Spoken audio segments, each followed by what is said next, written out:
শুরু করব। আজকে আমরা ভৌত বিজ্ঞানের আগের দিন আমরা শুধুমাত্র কার্যটাই পড়েছিলাম, ঠিক আছে। কৃতকার্য বা কার্য যে জিনিসটা, সেখানে কার্যের পক্ষে বলের দ্বারা কার্য, বলের বিরুদ্ধে কার্য, এগুলো আমরা পড়েছিলাম। আজকে আমরা যেটা পড়বো সেটা হচ্ছে ক্ষমতা। ফার্স্ট অফ অল দেখ, লেখা আছে ক্ষমতা মানে কি বলছে, সময় সাপেক্ষে কার্য করার হারকে ক্ষমতা বলা হয়। অর্থাৎ 1 সেকেন্ডে কৃতকার্যই হচ্ছে ক্ষমতার পরিমাপ। মানে ক্ষমতাটা কীরকমভাবে বলছে, ধর কোন একটা মোটা লোক একটা কাজ করছে, একটা রোগা লোক কাজ করছে, অবভিয়াসলি খুব ভালোভাবে বোঝা যাচ্ছে যে একটা মোটা যে লোক সে খুব কম পরিমাণেই কাজটা করতে পারবে, কারণ সে কাজটা করতে গিয়ে হাঁপিয়ে পড়বে। তাই জন্য বলছি সময় সাপেক্ষে কার্য করার হার, তাহলে মানে সময় সাপেক্ষে রোগা লোকটা বেশি কাজ করবে, তার মানে ওর ক্ষমতাটা বেশি হয়ে যাবে।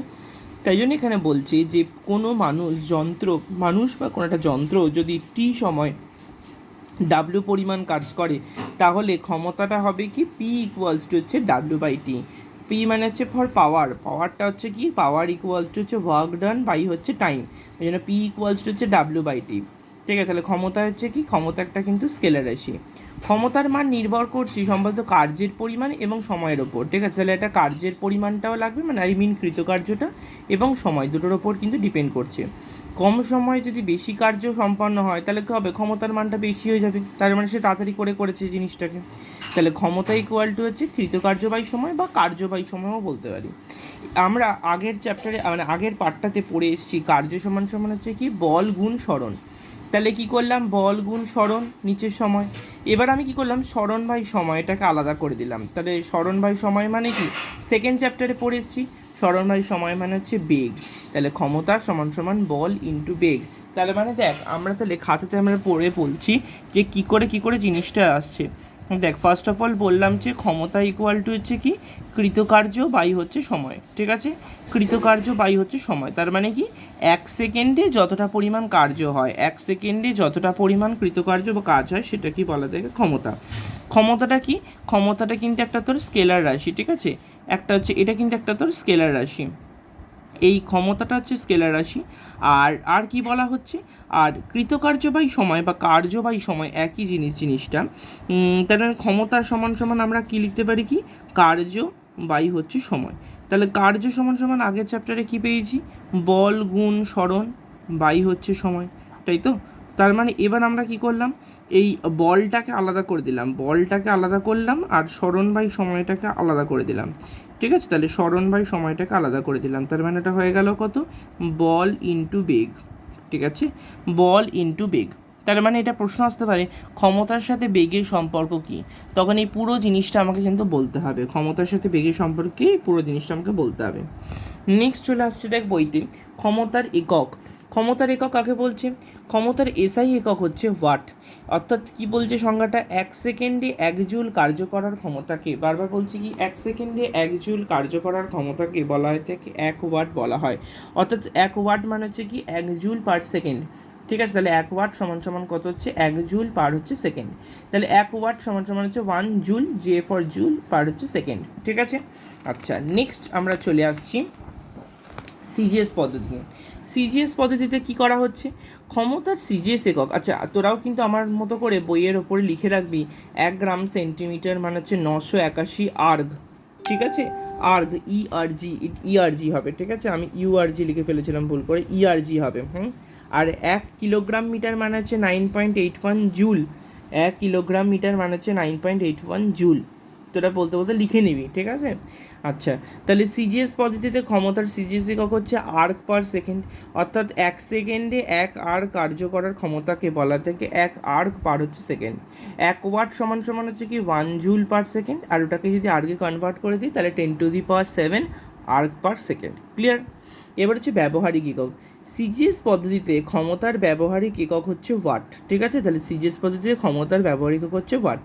বর একক হচ্ছে কী রকম, যেমন কিলোওয়াট, মেগাওয়াট, যেটা হচ্ছে আমাদের বাড়িতে যে ইলেকট্রিকের যে কানেকশানগুলো আসে সেগুলো হচ্ছে ওয়াটের মধ্যে আসে।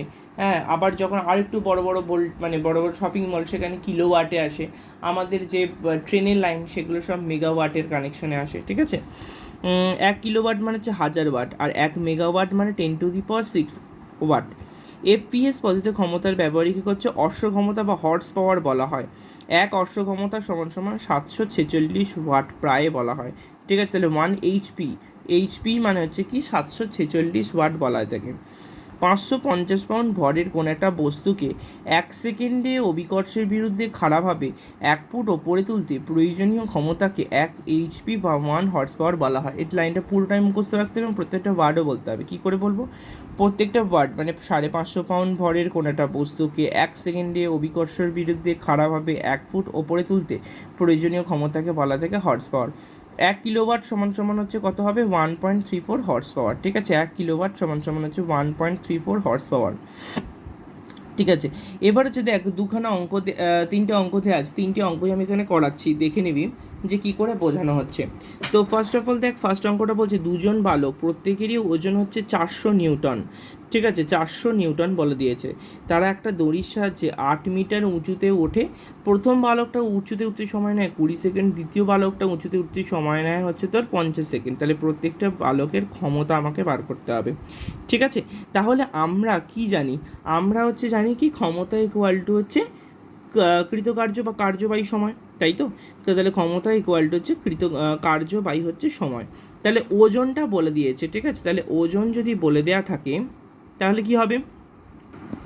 তাহলে দেখ আমরা তাহলে কি বলছি, তাহলে 1 নম্বর যে অঙ্কটা, তাহলে দেখ দুটোরই ক্ষেত্রে ওজনটা বলে দিয়েছে। তাহলে ওজন বলা মানে কি বোঝায়? ওজন হচ্ছে বলে দিয়েছে 400 নিউটন, তার মানে এটা হচ্ছে কি এমজির ভ্যালুটা বলে দিয়েছে। ঠিক আছে, এইচের ভ্যালুটা বলে দিয়েছে কি 8 মিটার। ঠিক আছে, এইচের ভ্যালুটা বলে দিয়েছে কি 8 মিটার। এবং দুটোর ক্ষেত্রে টাইমিংটা, প্রথম যা টাইমিং তার টাইমিং লেগেছে হচ্ছে 20 সেকেন্ড, এটা হচ্ছে টাইম। আর দ্বিতীয় জনের টাইমিং লেগেছে হচ্ছে 50 সেকেন্ড, তার দ্বিতীয় জনের টাইম হচ্ছে 50 সেকেন্ড, এটা হচ্ছে টাইম। ঠিক আছে, তার মানে কি করে করব? তার মানে আমাদের ক্ষমতা বের করার রুলস হচ্ছে কি ক্ষমতা ইকুয়াল টু হচ্ছে কার্য বাই সময়, তাই তো? কার্য বাই হচ্ছে সময়। তাহলে কার্যটা তার মানে এখানে কত হয়ে যাচ্ছে? mgh বাই হচ্ছে টি। তাহলে mgর ভ্যালুটা কত? 400, তাই তো? এইচের ভ্যালু কত? 8 মিটার। নিচে হচ্ছে টাইমটা মানে 20। তাহলে 20 দিয়ে 400 কাটলে কত হচ্ছে? 20 × 8, তাই তো? তাহলে 8 গুণিং হচ্ছে 160। ঠিক আছে, 160। তার মানে ক্ষমতার ইউনিট কী হবে? ওয়াট, WATT বা ও 29 একটা টয়টাও লিখতে পারি। ঠিক আছে, তাহলে 8 গুণিং ইকুয়াল টু 160 ওয়াট। আরেকটা হচ্ছে কি, এটা হচ্ছে প্রথম যেজন তার জন্য। এবার হচ্ছে দ্বিতীয় যেজন, সেটা কার হবে? দ্বিতীয়টা হচ্ছে ক্ষমতা সমান সমান হচ্ছে কি কার্য বাই সময়। ক্ষমতা ইকুয়াল হচ্ছে কার্য বাই হচ্ছে সময়। তার মানে তখন কী হয়ে যাবে? তখনও ক্ষেত্রেও সেম টু সেমভাবে হবে mgh বাই টি।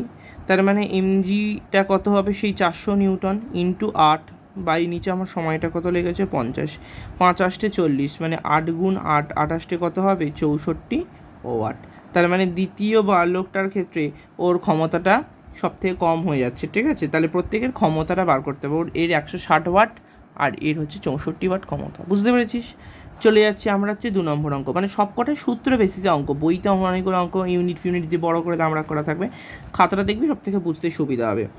পরের অঙ্কটা দেখ বলে দিয়েছে একটা বালকের ভর বলেছে 50 কেজি। সে সিঁড়ির 45খানা ধাপ দৌড়ে উঠতে 9 সেকেন্ড সময় নেয়। প্রত্যেকটা ধাপের উচ্চতা 15 সেন্টিমিটার হলে ক্ষমতা কত? তার মানে দেখ আমাকে সবকটা জিনিস এখানে বার করতে হবে। আচ্ছা, তাহলে কী করে বের করব? ফার্স্ট অফ অল দেখ আমাকে কী বলে দিয়েছে। একটা বালকের ভর বলে দিয়েছে, মানে এমটা বলে দিয়েছে হচ্ছে 50 কেজি। ঠিক আছে, আর কি বলেছে? সময়টা বলে দিয়েছে হচ্ছে তোর 9 সেকেন্ড সময় লাগে। ঠিক আছে, 9 সেকেন্ড সময়, তার মানে এটা হচ্ছে তোর টাইমিং। ঠিক আছে, আচ্ছা ক্ষমতাটা বার করতে হবে। বইতে আরেকটা জিনিস বলে দিয়েছে, জি এর ভ্যালুটা বলে দিয়েছে 10 মিটার পার সেকেন্ড স্কোয়ার। ঠিক আছে, একদম সবার লাস্টে দেখবি ক্ষমতা নির্ণয় করার পাশে লিখে দিয়েছে 10 মিটার পার সেকেন্ড। ঠিক আছে, আচ্ছা তাহলে এম পেয়ে গেছি, এটা পেয়ে গেছি, জিও পেয়ে গেছি। আচ্ছা এইচটা বার করতে হবে। দেখ কী বলেছে? 45খানা ধাপ উঠতে হবে। যেহেতু 45খানা ধাপ এবং প্রত্যেকটা ধাপের উচ্চতা 15 সেন্টিমিটার, এবং আমাকে অঙ্কটা করতে হবে কিসে? এসআই পদ্ধতিতে। তাই জন্য আমাকে কী করবো? 45খানা সিঁড়ি, তার প্রত্যেকটা ধাপ হচ্ছে 15 সেন্টিমিটার করে। তাহলে 45 × 15 নিচে কত দিয়ে ভাগ করব? কারণ অঙ্কটা তো সেন্টিমিটারে। তাহলে 45কে 15 দিয়ে গুণ করলে হচ্ছে 675, আর 100 দিয়ে জন্য ভাগ করে দেবো, মানে 6.75 হচ্ছে মিটার হয়ে এসে যাবে। ক্লিয়ার? তাহলে 6.75 মিটার। তাহলে আমরা কি জানি? আমরা জানি হচ্ছে কি যে ক্ষমতা ইকুয়াল টু হচ্ছে কৃতকার্য হচ্ছে কি পি ইকুয়ালস হচ্ছে W/T, পি ইকুয়ালস হচ্ছে W/T। তাহলে ডাব্লিউর ভ্যালুটা হচ্ছে কি mgh বাই হচ্ছে টি। তাহলে এম এর ভ্যালুটা কত, এমটা দেখ বলে দিয়েছে 50 কেজি, জি এর ভ্যালুটা বলে দিয়েছে 10, এইচ এর ভ্যালুটা বের করলাম 6.75।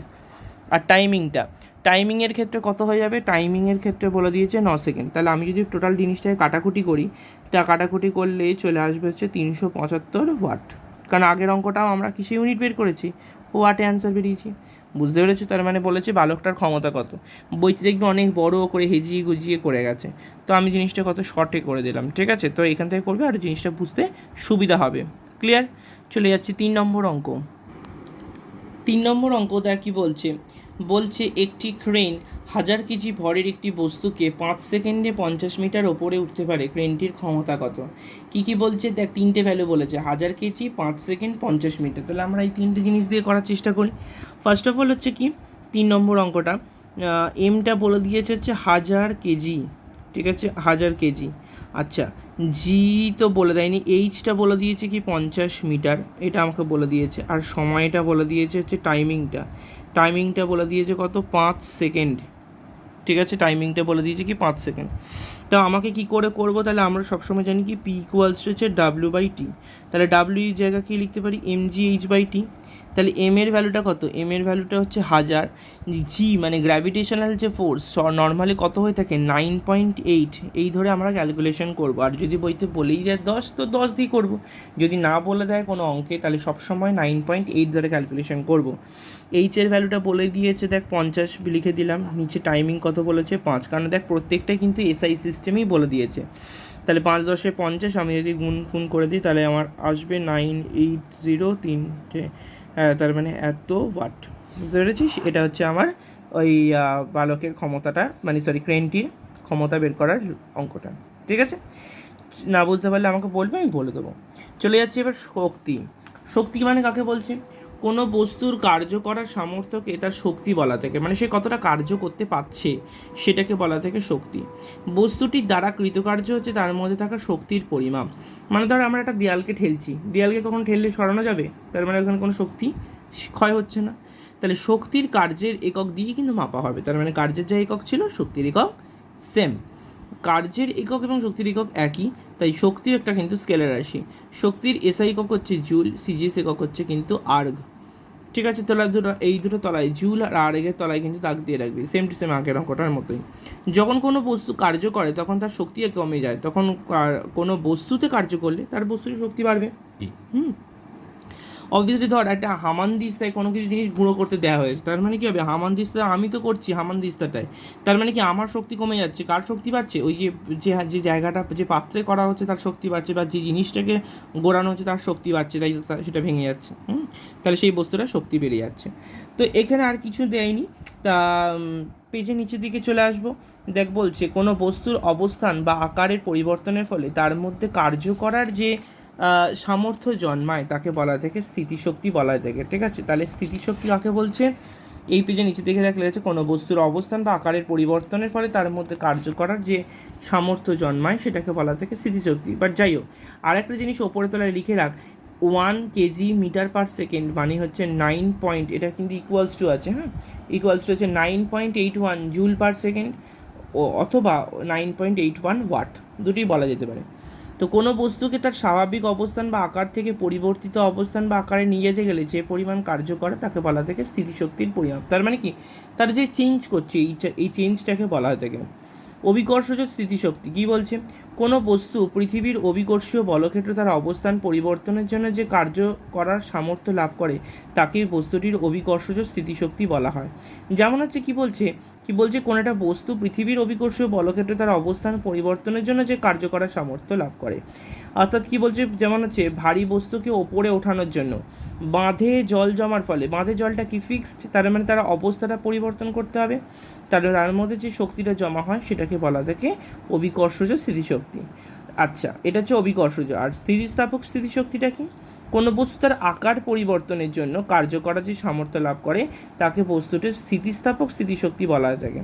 যেমন হচ্ছে ধনুক, ঘড়ির স্প্রিংকে সংকুচিত করা, ঘড়ির প্যাঁচটাকে তুই টেনে দিয়ে সংকুচিত হয়ে গেল, তারপর কিছুক্ষণ পর ঘড়িটা আস্তে আস্তে পুরো এক্সপ্যান্ড করে সঠিক হয়ে যাবে, তাহলে এটা হচ্ছে স্থিতিস্থাপক স্থিতিশক্তি। তারপর হচ্ছে গুলতি রবারে টেনে, ধনুক বাঁকানো, ধনুকটাকে এরমভাবে টেনে ছেড়ে দেবো। তারপর হচ্ছে গুলতি রবারটাকে টেনে লম্বা করে দেবো। তাহলে এই যে জায়গাটা মানে এই যে আকারটা যে পরিবর্তন করছি, যে শক্তিটা জমা হচ্ছে সেটাকে বলা থেকে কি স্থিতিস্থাপক স্থিতিশক্তি বলা হয়। আচ্ছা, অভিকর্ষীয় স্থিতিশক্তির গাণিতিক প্রকাশ কি করে বের করা হয়? ডাব্লিউ ইকুয়ালস টু হচ্ছে mgh, এম ফর হচ্ছে মাস মানে ওজন, মানে বল ইন্টু সরণ, বেসিক্যালি এটা হচ্ছে বল ইন্টু সরণ, বল মানে হচ্ছে কি mg আর এইচ মানে হচ্ছে সরণ। সো ইপি মানে হচ্ছে পোটেনশিয়াল এনার্জি, ইপি মানে হচ্ছে পোটেনশিয়াল এনার্জি, ইকুয়েশন হচ্ছে কি mgh। ক্লিয়ার? আচ্ছা, চলে যাচ্ছে হচ্ছে তার পরের পার্ট হচ্ছে গতিশক্তি। গতিশক্তির মানেটা কি? গতিশক্তি মানে হচ্ছে, ধর পেজে নিচের দিকে দেখ লেখা আছে, কোনো গতিশীল বস্তু তার গতির জন্য যে সামর্থ্য লাভ করছে, কোনো গতিশীল বস্তু তার গতির জন্য কার্য করার যে সামর্থ্য লাভ করছে সেটাকে বলা থাকে গতিশক্তি। যেমন হচ্ছে, যেমন একটা হাতুড়িকে গতিশীল করছে, ঠিক আছে, হাতুড়িকে এরকম একটা দিয়ে পেরেক দিয়ে পেরেকটাকে পেরেকটার ওপর হাতুড়ি দিয়ে এরকম করে মারা হচ্ছে, তার মানে কি হচ্ছে? তার মানে এটা হচ্ছে গতিশক্তি হচ্ছে, ঠিক আছে, কারণ তার গতিটা আসছে।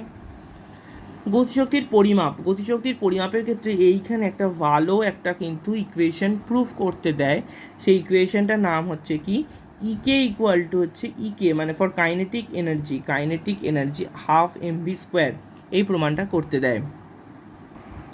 চলে এলাম, দেখ আমরা ওই যে গতিশক্তির যে ফর্মুলাটা, সেই গতিশক্তির রাশিমালাটা আমরা আজকে প্রমাণ করে দেখাচ্ছি যে গতিশক্তির রাশিমালাটা কী করে বার করা হয়, ঠিক আছে, কারণ গতিশক্তির রাশিমালাটা বের করতে দেয়, ঠিক আছে।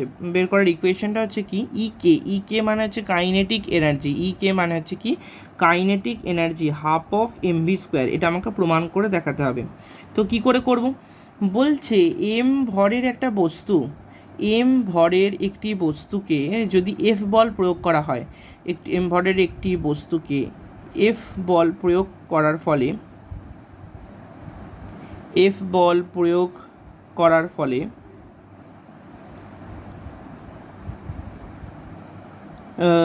সরণ হয় এস, ঠিক আছে, সরণ হলো এস, তার মানে এস দূরত্ব গেছে, তার মানে কার্য কতটা হয়েছে? তার মানে কার্য সমান সমান হচ্ছে কি বল গুণ সরণ, মানে এফ ইন্টু এস। ক্লিয়ার? তার মানে দেখ গতিশক্তি, তার মানে কার্য মানে যতটা কার্য হয়েছে, তার মানে গতিশক্তিটা কত হবে? তার মানে গতিশক্তিটা বেরিয়ে আসবে হচ্ছে কি, মানে আমার কতটা কার্য হয়েছে সেটাই তো আমার গতিশক্তি, তার মানে গতিশক্তির ফর্মুলাটা কত হবে? এফ ইন্টু এস, মানে যতটা কার্য হয়েছে ততটাই হচ্ছে আমার শক্তি। ক্লিয়ার? এবার দেখ আমরা সেকেন্ড চ্যাপ্টারে পড়েছিলাম এফ ইকুয়ালস টু হচ্ছে কি এম এ, তাই তো, এফ ইকুয়ালস টু হচ্ছে এম এ, তার মানে F by m equal to আমরা কি লিখতে পারি? এ, ঠিক আছে, F by m equals to হচ্ছে এ। আচ্ছা, আমরা আরেকটা জানি কি, যে ভি স্কোয়ার ইকুয়াল টু হচ্ছে u square minus two a s, এটা আমরা পড়েছিলাম, sorry u square plus two a s, এটা আমরা পড়েছিলাম, তাই তো, এটা আমরা সেকেন্ড চ্যাপ্টার ইকুয়েশনে পড়েছিলাম। এবার দেখ প্রাথমিক অবস্থায় কোনো একটা বস্তু রয়েছে, তাকে তো আমরা কিছু বল প্রয়োগ করে তবে তো সে এগোবে, তাই না? প্রাথমিক অবস্থায় কোনো একটা বস্তু রয়েছে, তাকে তো কিছুটা বল প্রয়োগ করে এগোবে, মানে ধর আমি ইকুয়েশনটা লিখতে পারি কি v square minus two a s equal to u square লিখতেই পারি। ভি স্কোয়ারটা নর্মাল ছিল, টু এসটা ভেতরে ঢুকে গেল, মানে ভেতরে এলো, তাহলে মাইনাস হয়ে গেল, এদিকটা ইউ স্কোয়ার পড়ে আছে। এবার দেখ স্টার্টিংয়ে তো ইউটা কত হবে? 0, কারণ তার তো কোনো বেগ নেই, পরে তো বেগটা ভি হচ্ছে, তার মানে ইউ এর জায়গাটাতে তো ইউ স্কোয়ারের জায়গাটা তার মানে কি হবে? তাহলে v square minus two a s, তার মানে v square minus two a s, এটা তাহলে ইউ এর জায়গাটা কত বসাবো? 0 স্কোয়ার, তার মানে হয়ে গেল v square minus two a s equal to তার মানে 0, তার মানে আমরা বলতে পারি কি যে ভি স্কোয়ার ইকুয়াল টু হচ্ছে টু এ এস, ঠিক আছে, লিখে দিলাম এটা। আচ্ছা, এবার দেখ আমরা এখানে বলতে পারি কি যে ভি স্কোয়ারটা লিখেছি, এর জায়গাটা আমরা এটা বসিয়ে দেবো এফ বাই এম, এর জায়গাটাতে বসাবো হচ্ছে কি এফ বাই এম ইন্টু হচ্ছে এস, এটা আমরা বসিয়ে দিলাম। তাহলে এবার আমরা ক্রস গুণ করে দেবো, ক্রস গুণ করলে কত হয়ে যাবে? M V square equal to two into F into s, ঠিক আছে, m V square equal to two into F into s. এবার আমরা কি জানি, আমরা একটু আগেই বলে দিয়েছি যে গতিশক্তির ফর্মুলা কি? এফ এস, তার মানে কি এই দুইটাকে এবার ভাগ করে নিচে নামিয়ে দেবো, তার মানে ভাগ করে যদি নিচে নামিয়ে, তাহলে m V square by two equal to হচ্ছে কি এফ এস, আর এই এফ এস মানেই হচ্ছে তোর গতিশক্তি, তাই তো, তার মানে এটার ভ্যালুটা হচ্ছে কি গতিশক্তি, তার মানে আমরা লিখতে পারি ইকে ইকুয়াল টু হচ্ছে half of M V square. কী বললাম বুঝতে পেরেছিস? আমি আরেকবার বলে দিচ্ছি যে এম ভরের একটি বস্তুকে এফ বল প্রয়োগ করার ফলে স্মরণ হয়েছে এস, তার মানে কার্য এখানে কত হবে? কার্যটা হয়ে যাচ্ছে কি এফ ইন্টু এস, তার মানে যতটা কার্য করেছি সেটাই তার গতিশক্তি। তাহলে গতিশক্তিটা কত হবে? গতিশক্তিটা হচ্ছে কি এফ ইন্টু এস, ঠিক আছে? তাহলে পরপর ভ্যালুগুলোকে পুট করলাম, এফ ইন্টু এস মানে গতিশক্তি বেরিয়ে আসবে। এবার আমরা কি জানি? আমরা জানি হচ্ছে F equals to m a, ঠিক আছে? তাহলে F by m equals to হচ্ছে এ, তার মানে আমরা জানি কি ইকুয়েশন ওয়াইজ যে ভি স্কোয়ার ইকুয়াল টু হচ্ছে u square plus two a s. তার মানে এবার কোনো একটা জিনিস বস্তু সে তো প্রথমেই তো সে জিরো অবস্থানই থাকবে, তাই না? তাহলে ইউ ইকুয়াল টু জিরো, তাহলে v square minus two a s equal to হচ্ছে ইউ স্কোয়ার। তাহলে ইউ স্কোয়ারের জায়গায় জিরো স্কোয়ার মানে আলটিমেটলি জিরো হয়ে গেল, তার মানে v square equal to two a s. তাহলে এ এস, তাহলে এর ভ্যালুটা হচ্ছে এখানে যেটা ছিল সেটা বসিয়ে দিলাম এফ বাই এম। তাহলে m V square equal to two F s, টুটা ভাগ হয়ে নিচে চলে এলো, তার মানে m V square by two equal to হচ্ছে এফ এস। তাহলে এফ এসের ইকুয়েশনটা কি? গতিশক্তি। তাহলে ইকে ইকুয়াল টু হচ্ছে half of M V square. Clear? এই হচ্ছে জিনিস। তো এবার বইতে দেখ কতগুলো অঙ্ক আছে, তো মেনলি এখানে কিছু কিছু মেন ম্যাথসগুলো হচ্ছে কী কী কীরকম রিলেটেড আসবে। একটা তোকে দেবে হচ্ছে ডাব্লিউ ইকুয়ালস টু হচ্ছে এফ ইন্টু ডি, এই রিলেটেড কিছু ম্যাথস আছে। এফ ইন্টু ডি মানে যেখানে তোকে বলে দেওয়া থাকবে হচ্ছে তোর মানে ফোর্স আমাকে বলে দেওয়া থাকবে, মানে এম জি এইচ যেটা কি বলিস না কেন, তো ওই একই জিনিস এফ ইন্টু ডি বলতে পারিস, অথবা হচ্ছে এম জি এইচও বলতে পারি, কারণ এফ মানেই হচ্ছে এম জি, ডি মানে ডিস্টেন্স মানে হাইট, একই জিনিস, ঠিক আছে? এই দিয়ে অঙ্ক আছে, আর সবই তাই এম জি এইচ দিয়েই ম্যাক্সিমামটাই অঙ্ক আছে, ঠিক আছে? তো মেনলি অঙ্কগুলো দেখ এখানে কী কী বলছে। 10 নিউটন বল, তার মানে কি অন্য ভ্যালুটা বলে দিয়েছে, এফ এর ভ্যালু বলে দিয়েছে, বা এবং অভিমুখে 1 মিটার বলে দিয়েছে, তার মানে 10 ইন্টু 1 মানে কত হয়ে যাবে? 10 জুল হয়ে যাবে, কারণ এটা হচ্ছে এই প্রথম সূত্রটা, তো মানে W equals to F into D, এই সূত্রে ফেলা হয়েছে। সেকেন্ড অঙ্কটা দেখ কেজি দিয়েছে, তাহলে কেজিটাকে আমাকে নিউটনে কনভার্ট করতে হবে। কেজিটাকে কনভার্ট করা মানে কী হবে? এম জি এইচ, তাহলে এমটা হচ্ছে 200 কেজি, আর জিটা এখানে দেখো জিটা বইতে বলেই দিয়েছে 10, তার মানে 200 ইন্টু 10 ইন্টু এইচ মানে হচ্ছে কত? 6, তাহলে 200 ইন্টু 10 ইন্টু 6, তার মানে এটা বেরিয়ে আসবে জুলে, ঠিক আছে? পরেরটা দেখ পি ইকুয়ালস হচ্ছে ডাব্লিউ বাই টি, মানে সব কটা মিক্সচার করে দিয়েছে, এখানে কার্য বের করে দিয়েছে, এটা ক্ষমতা একটু আগে আমি বলে দিয়েছি ইকুয়েশন হচ্ছে কি P equals to W by T. এবার যেটা যার জিনিস সেটা সেরকম জায়গাতে লিখিয়ে করছে, ঠিক আছে? পরেরটাও তাই, ক্ষমতা ইকুয়াল টু কি ব্যয়িত তড়িৎ শক্তি বাই সময়, মানে কতটা তড়িৎ শক্তি খরচ হচ্ছে, ঠিক আছে? যেমন এখানে এটা বলে দিয়েছে একটি বৈদ্যুতিক বাল্ব 2 মিনিট সময় 7.2 কিলোজুল তড়িৎ শক্তি খরচ করে, তাহলে 7.2 কিলোজুল মানে ওটাকে আগে জুলে কনভার্ট করে নেবো, মানে 7200 জুল, 7200 জুলটাকে সময় দিয়ে ভাগ করে দেবো মানে 120, মানে ওটা কত হয়ে যাবে? 60 ওয়াট হয়ে যাবে, ঠিক আছে? পাঁচেরটা দেখ কত বলে যে 5 মিটার উচ্চতায় অবস্থিত 1 কেজি ভরের স্থিতিশক্তির পরিমাপ কত, মানে সব কটাই ইপি ইকুয়াল টু এমজিএইচ, এটাও তাই ইপি এমজিএইচ, জাস্ট ভ্যালুগুলোকে পুট করতে হবে, ঠিক আছে?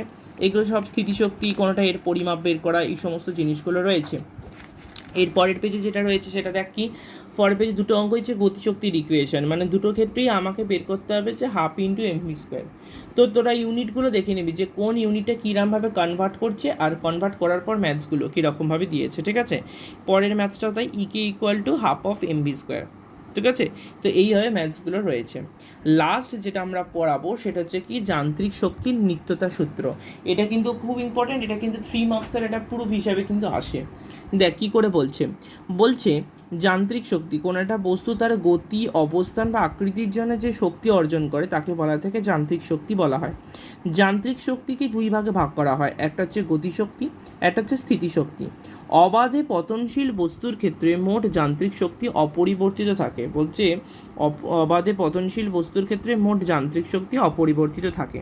অর্থাৎ এখানে কি বলছে, অর্থাৎ হচ্ছে কি এ বিন্দুতে এ বি সি তিনটে বিন্দু আছে, ঠিক আছে? এ বি সি তিনটে বিন্দু আছে। তাহলে ফার্স্ট পয়েন্টে দেখ আমি কোনো একটা বস্তুকে আমি ওপর থেকে নিচে ফেলে দিচ্ছি, তাহলে দেখ কোনো একটা বস্তুকে আমি ওপর থেকে ফেলছি, তাহলে 3তলা ছাদ থেকে আমি একটা পেন ফেলে দিচ্ছি বা একটা পাথরের টুকরো ফেলছি, তার মানে কি যখন এরকম করে টুকুস করে ওপর থেকে ছাড়ছি, তার মানে ওপরে যখন ছিল তার কি কোনো গতি ছিল? তার তো কোনো গতি ছিল না, তাহলে তার মধ্যে কী ছিল? শুধুমাত্র স্থির অবস্থায় ছিল, তাহলে তার ক্ষেত্রে স্থিতিশক্তি কত হবে? তার মানে দেখ ওই জন্য লেখা আছে এ বিন্দুতে বস্তুটা স্থির অবস্থা আছে, সুতরাং গতিশক্তি ইকে বা কাইনেটিক এনার্জি ইকুয়াল টু হচ্ছে 0। তাহলে স্থিতিশক্তি ইপি মানে হচ্ছে পোটেনশিয়াল এনার্জি, কত হচ্ছে mgh, যেটা আমরা একটু আগে জানি। তার মানে ইএ মানে হচ্ছে টোটাল এনার্জি, ঠিক আছে, টোটাল এনার্জিটাকে বলছে এখানে। তাহলে ইএ কত হচ্ছে ইকে প্লাস ইপি মানে 0 প্লাস mgh মানে হচ্ছে mgh, বেরিয়ে গেল। নেক্সট হচ্ছে বি বিন্দুতে দুটোই আছে, কেননা সে গতিটাও আছে প্লাস ওই স্টেজেতে দাঁড়িয়ে থাকার জন্য কিছু স্থিতিশক্তিও আছে।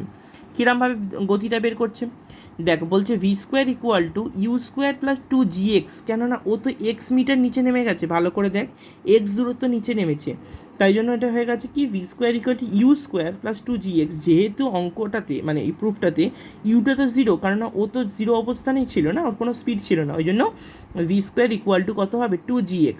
এবার ইকুয়েশনে পুট করে দিলাম half into m V square, ঠিক আছে। তাহলে ভি স্কোয়ারের জায়গায় 2gx বসালে 2 কেটে গেল, তার মানে হয়ে গেল mgx। তাহলে স্থিতিশক্তি কত হবে, স্থিতিশক্তি এম জি ব্র্যাকেটের মধ্যে কী লিখবো এইচ, টোটাল ডিস্টেন্সটা হচ্ছে এইচ, তাহলে কত হবে এইচ মাইনাস এক্স, ওই জন্য লিখলাম mg এইচ মাইনাস এক্স। কী বললাম বুঝতে পেরেছিস? গতিশক্তিটা বের করবো হচ্ছে half of M V square, স্থিতিশক্তিটা বেরিয়ে আসবে mg এইচ মাইনাস এক্স। তাহলে মানে দুটোকে যোগ করে দেবো, তাহলে ই বি বিন্দুতে মানে এটা ই এ বিন্দুতে হচ্ছে যখন এ বিন্দুতে এনার্জিটা বের করেছে, ই বি মানে বি বিন্দুতে এনার্জি ই কে প্লাস ইপি, ই কে আমরা যেটা বের করেছি mgx আর mgh প্লাস mgxটা কেটে গেল, পড়ে থাকবে mgh। এবার সি বিন্দুতে যখন হবে তখন কিন্তু আর গতি থাকবে না, মানে তখন কিন্তু আর কী হবে, তখন আর তার কোনো স্থিতিশক্তি থাকবে না, কারণ সে তো পুরোটাই গতিতে এসে নিচে ধপাস করে পড়ছে। তার মানে তার যদি কোনো স্থিতিশক্তি না থাকে, তার মানে কী লিখে দেবো ইপি ইকুয়াল টু 0, মানে তার পোটেনশিয়াল এনার্জিটা 0। তাহলে আমাকে বার করতে হবে কি v square equal to u square, আগেরটা কী ছিল v square equal to u square plus 2gx ছিল, কারণ এক্স দূরত্ব নেমেছিল, এখন কী হচ্ছে টোটালটাই নেমে গেছে। তাহলে এখানে হবে কি v square equal two 0 square plus 2gh, তার মানে ভি স্কোয়ার ইকুয়াল টু কত হবে 2gh। তার মানে গতিশক্তি মানে half of M V square equal to কত হবে, ভি স্কোয়ারের জায়গাটা লিখে দেবো 2gh, তার মানে 2 কেটে গেলে পড়ে থাকবে mgh, তার মানে mgh প্লাস 0 মানে mgh। তাহলে দেখ সব কটা স্টেপেতেই দেখ আনসার কত করে হচ্ছে, দেখ এখানে ই এ বিন্দুতে হচ্ছে mgh, এখানেও বিন্দুতে হচ্ছে কি mgh, এখানেও বিন্দুতে হচ্ছে কি mgh, ঠিক আছে, মানে তার মানে সবার ক্ষেত্রে ই A equal to E B equal to E C, ঠিক আছে। তাই জন্য বলছে কি যেহেতু সবার ক্ষেত্রে সেম, ওই জন্য বলছে অবাধে পতনশীল বস্তুর ক্ষেত্রে মোট যান্ত্রিক শক্তি অপরিবর্তিত থাকে, ঠিক আছে। তো এই হচ্ছে মেন প্রমাণটা। তোরা যদি না বুঝতে পারিস আমাকে আবার বলবি, বা ভিডিওটা 2-3 বার করে দেখবি, তারপর স্টেপ বাই স্টেপ করে আমি বলেছি, না বুঝতে পারলে আমি আবার বলে দেবো, ঠিক আছে। তো এই পর্যন্ত হচ্ছে আজকের পড়া। তোদের কার্যক্ষমতা শক্তির প্রশ্ন দেওয়া আছে, ঠিক আছে, তোদের কার্যক্ষমতা শক্তির প্রশ্ন দেওয়া আছে, তারা ওখান থেকে একটু রিড করে নিবি, পড়ে নিস প্রশ্নগুলো। তো আর অঙ্ক যেগুলো আমি করালাম সেগুলো একটু ভালো করে দেখে নিস, ইম্পর্টেন্টের মধ্যে পড়ছে এগুলো, ঠিক আছে।